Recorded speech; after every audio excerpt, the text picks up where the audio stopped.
My son got married to Emma a few years ago. They were together for a while, had a baby, and for 4 years, he thought that baby was his.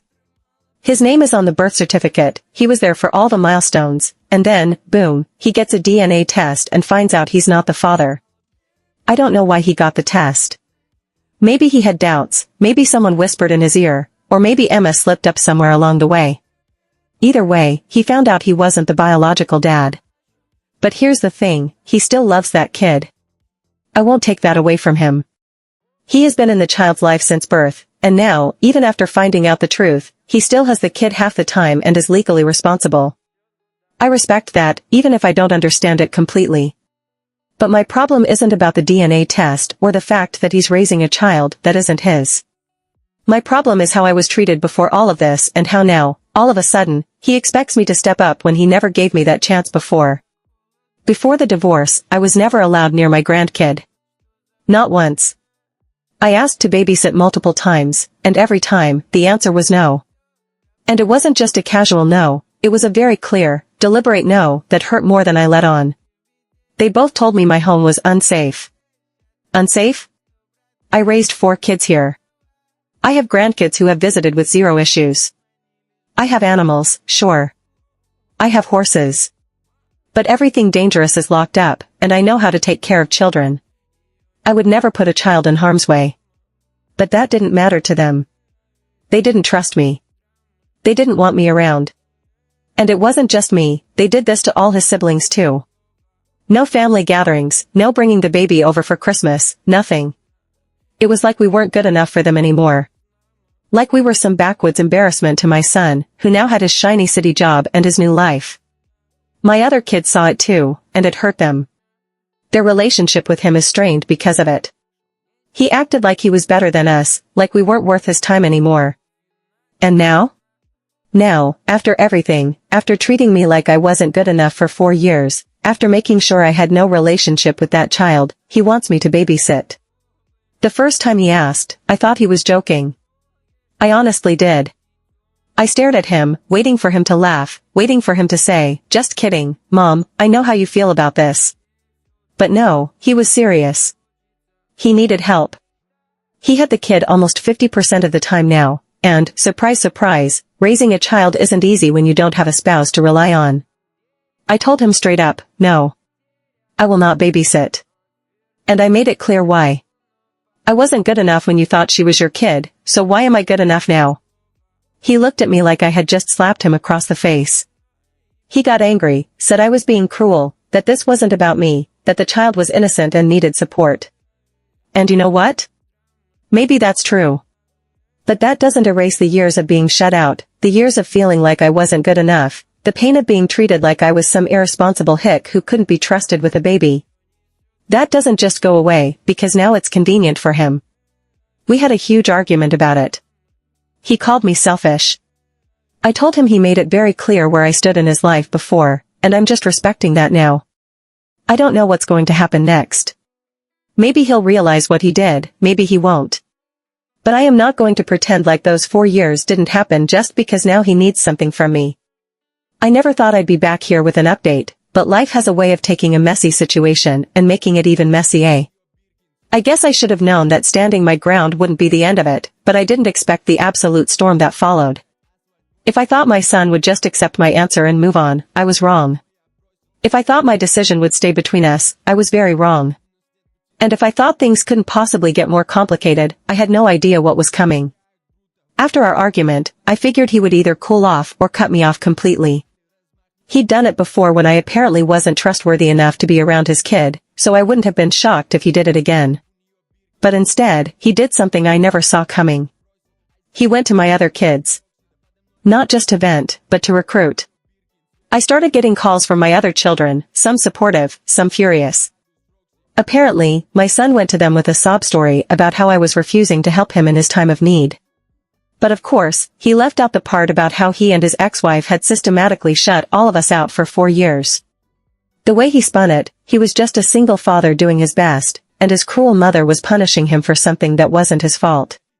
He made it sound like I was throwing a child to the wolves out of spite. At first, my oldest daughter was furious with me. She called me up, asking how I could turn my back on an innocent child, how I could be so vindictive. But when I told her the full story, the years of rejection, the way we were all treated like we weren't good enough, the fact that my house apparently wasn't safe before but was suddenly good enough now, she went silent. She hadn't realized. None of them had. Because, of course, they had been shut out too.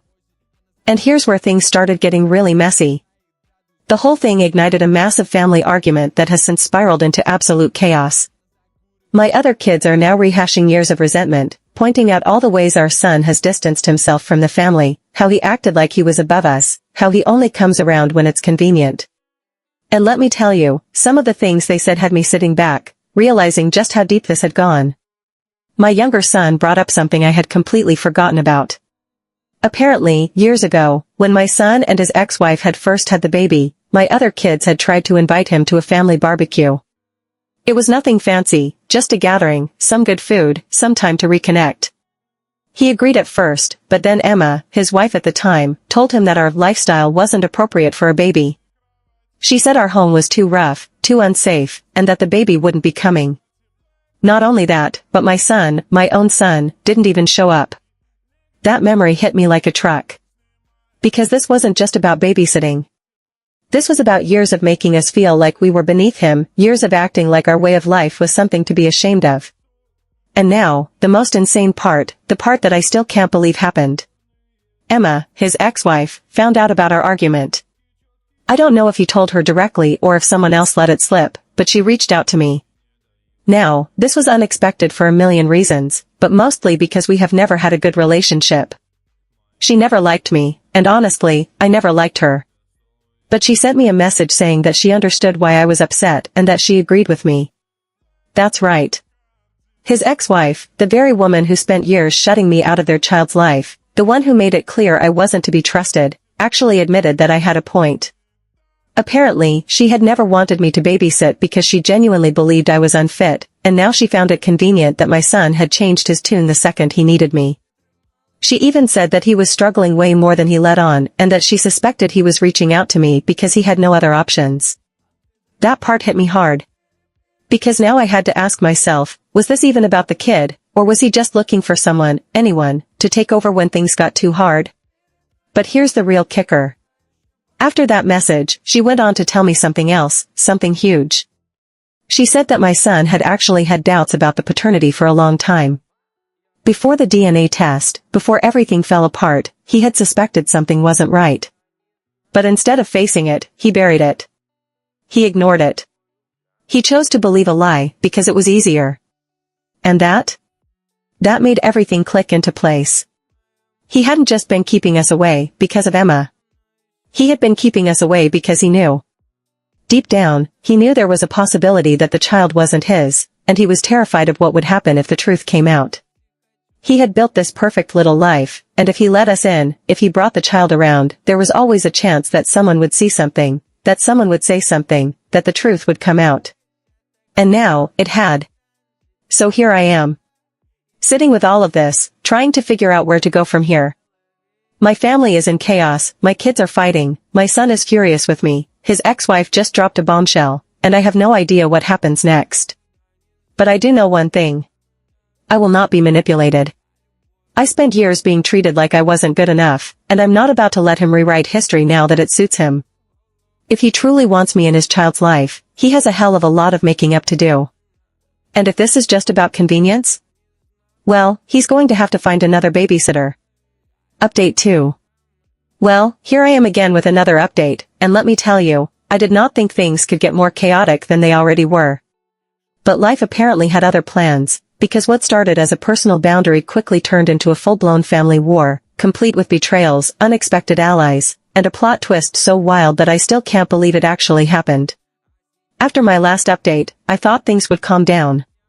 I had made my stance clear. I wasn't going to babysit for a child I wasn't deemed good enough for when it was convenient for my son. I thought, okay, maybe my son will stew for a while, maybe we'll have another argument down the line, but this is where it ends for now. Oh, how wrong I was. The aftermath of my refusal. After our argument, my son completely stopped talking to me. No texts, no calls, nothing. At first, I thought, good, let him sit with this. Let him reflect on what he did. But then, I started hearing things. My other kids started coming to me, one by one, telling me that my son was painting me as the villain to everyone. He told extended family, mutual friends, even his coworkers, that I had abandoned him when he needed me most. He made it sound like I was punishing an innocent child just to spite him. And the worst part? People believed him. I started getting messages from people I barely talked to, telling me I should let go of the past and think of the child. I had family members, some who hadn't spoken to me in years, suddenly popping up to give me their 2 cents about how I was being selfish. But the worst betrayal came from someone I never expected. The ultimate betrayal. Now, remember how my son's ex-wife, Emma, reached out to me? How she agreed with me, told me that I was right to be upset. Well, apparently, that was short-lived, because a few days later, she did a complete 180.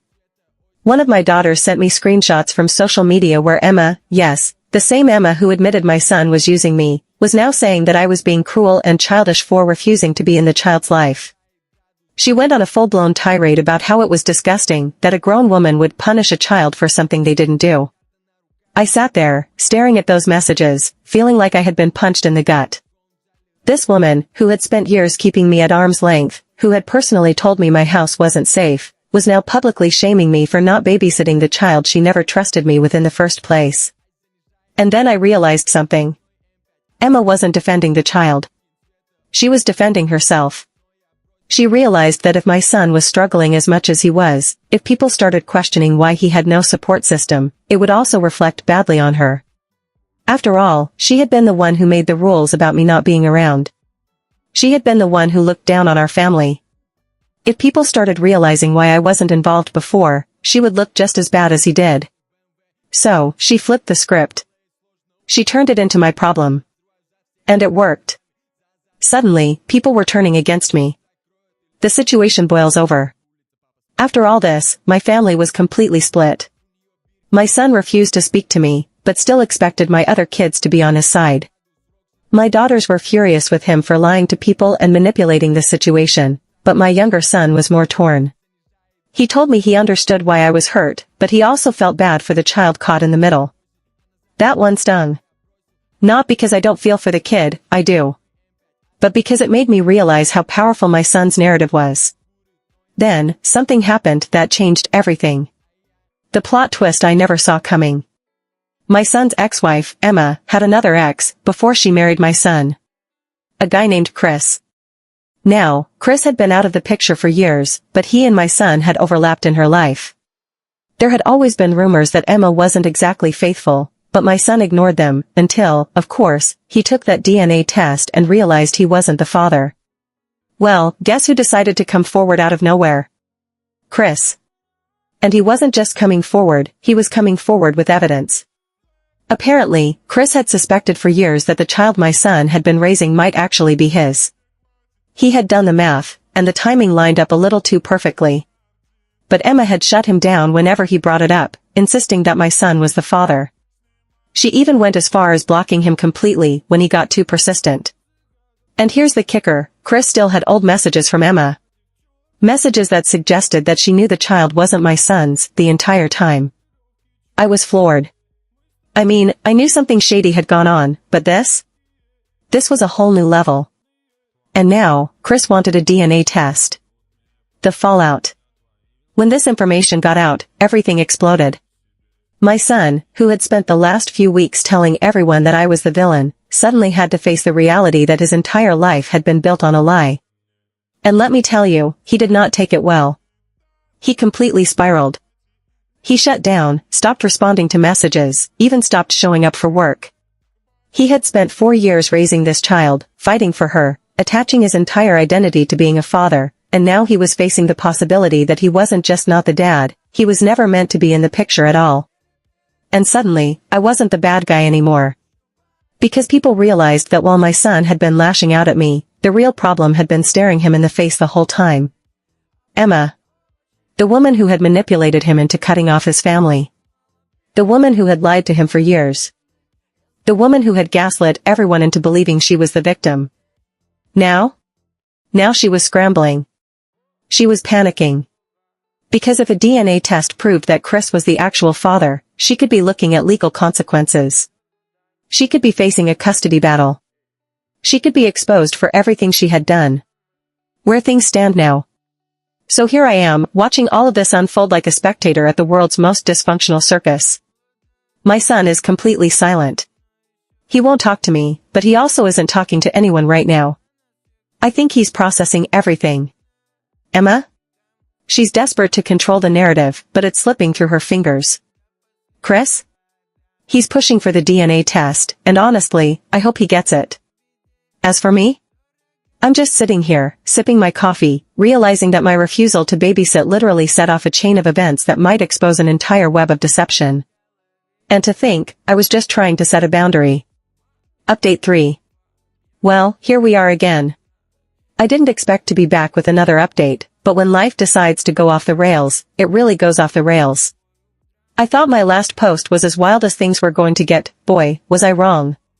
What started as me standing my ground about babysitting has now evolved into a full-blown scandal that has completely changed my family, my son's life, and pretty much everything I thought I knew. I don't even know where to begin, so I'll just pick up from where I left off. The DNA test and the bombshell that followed. After Chris, the ex who suspected he was the real father, demanded a DNA test, everything fell into chaos. My son was completely withdrawn, Emma was scrambling to do damage control, and suddenly, people who had spent weeks calling me the villain were looking at her instead. But despite all the noise, the test did happen. And the results? Chris is the father. The child that my son had raised for 4 years, the one he had fought to keep, the one he had been legally tied to, was never his. Not even a little. Emma had knowingly lied to him the entire time. Now, I expected my son to react badly, but I was not prepared for how far this was going to go. The legal battle nobody saw coming. Up until now, my son had fought for custody of this child. He had legally bound himself to her, put his name on her birth certificate, and taken on all the responsibilities of a father. Even after the first DNA test, he had still wanted to be in her life, because he loved her. But when he found out that Emma had known the whole time, when he realized that she had deliberately kept him in the dark, something inside him snapped. And I don't mean just emotionally. I mean legally. My son filed a lawsuit. I'm talking full-blown, take her to court, I want everything in writing lawsuit. He sued Emma for paternity fraud. He wanted his name taken off the birth certificate. He wanted her to pay back a portion of the child support and expenses he had covered. He wanted revenge. And here's where things got controversial. Because the internet loves to debate, and as soon as this news spread beyond our immediate circle, everyone had an opinion. Some people thought my son was completely justified, that he had been lied to, manipulated, and financially taken advantage of. Others, however, saw it differently. They argued that he had been the only father this child had ever known. That she was an innocent victim in all of this. That ripping himself out of her life would traumatize her. That he was choosing to abandon her. And let me tell you, watching this play out in real time was one of the most emotionally exhausting things I have ever witnessed. Because I get it. I really do. This child didn't ask for any of this. She had no idea that the man she called dad wasn't actually her biological father. But at the same time, my son had also been a victim. He had been robbed of the ability to make an informed decision. He had spent years being treated like an accessory in his own life, while Emma made every call for him. And now, he was angry. The fallout and the unexpected outcome. Emma, of course, fought back. She tried everything, publicly crying that my son was hurting an innocent child, calling him cruel, even going as far as trying to frame herself as the victim in all this. But legally? She didn't have much of a leg to stand on. Paternity fraud is real, and when my son presented all the evidence, that she had knowingly lied to him, that she had cut off Chris when he asked questions, that she had financially benefited from his ignorance, it became clear that this wasn't just a complicated situation. It was fraud. And the court ruled in his favor. My son was legally removed as the father. His name was taken off the birth certificate. He was no longer financially responsible. Emma was ordered to pay back a portion of the money, though, let's be real, she'll probably never actually do it. But here's the part that nobody saw coming. The twist that changed everything. After the ruling, after my son was officially free of all legal ties to the child, something happened that I never expected. He asked for visitation. Yes, you read that right. My son, who had spent months furious, betrayed, and ready to erase every connection to this situation, suddenly had a change of heart. He wasn't the legal father anymore. He wasn't financially obligated. He wasn't even technically family. But he still loved her. And once the dust settled, once he wasn't being manipulated anymore, once he had the space to think about what he actually wanted, he realized that he couldn't just walk away.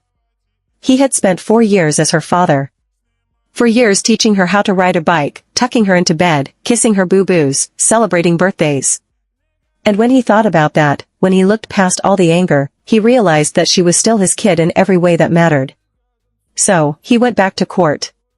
This time, not to fight Emma, but to fight for the child. And unbelievably, Emma fought against it.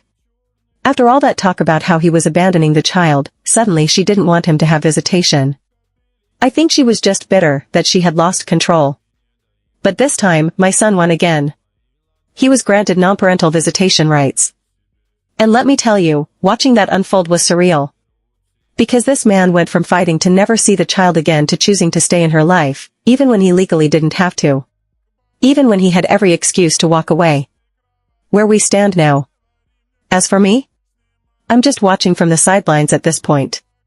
I've stayed out of their court battles, but my son has started reaching out to me again. I think he's realizing that I wasn't the villain in this story. That I was just one of the many people who got caught in the crossfire of a massive lie. Emma? She's still trying to spin things in her favor, but she's running out of ways to do it. Chris? He's trying to build a relationship with his daughter now, but it's slow. He's just a stranger to her. And my son? He's not the same person he was before all of this. He's hardened in some ways, softer in others. He's still struggling to figure out what kind of role he wants in this child's life, but I can tell he's doing it for her, not for anyone else. And as for me babysitting? Still a hell no. But I can at least say this, I respect my son a little more now. Because after everything, when he finally had the choice to walk away, he chose love.